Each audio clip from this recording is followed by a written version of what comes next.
لو انتي لسه ما عملتيش الكفتة بالطريقة دي فانتي فاتك كتير جدا، فاتك طعم وريحة وكمية وحاجة كده وهم. تعالوا اقول لكم الطريقة. في طاسة هتجيبي معلقة سمنة، هتضيفي عليها بصلة كبيرة متقطعة، تبدأي تشوحي في البصلة كويس.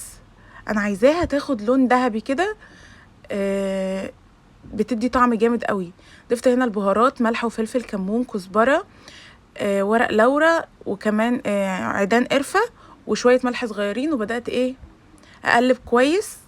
انا زي ما قلت لكم عايزاها تتشوح تاخد اللون ده. كان عندي بقى فلفل بس مش حامي، قطعت كده كام فلفلايه وضفتها عليها، وبدات برضو اشوحها كويس. انا عايزاها تتشوح كويس في السمنه وتاخد من بعضها. بعد كده نقلتهم في طبق تاني،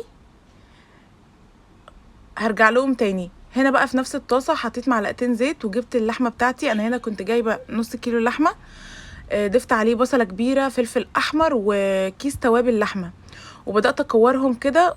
وبعد كده ضفتهم للزيت ده. ما تقلقيش خالص من الخطوه دي ان اللحمه تفك منك، مش هتفك نهائي. هنا بدات اقلب في اللحمه كويس، انا عايزاها تاخد اللون كده بس. هنا بدات اقلب فيها زي ما انتم شايفين. ما تقلقيش خالص، زي ما انت شايفه كده اللحمه متماسكه، مش هتفك منك خالص. هنا خدت اللون اللي انا عايزاه، خلاص اتشوحت كده وخدت اللون الذهبي الحلو. بدات ارجع عليها البصل والفلفل اللي انا كنت عملته قبل كده بالتوابل بتاعتها. ضفت نص كوبايه ميه، وطعمها وريحتها كانت تحفه.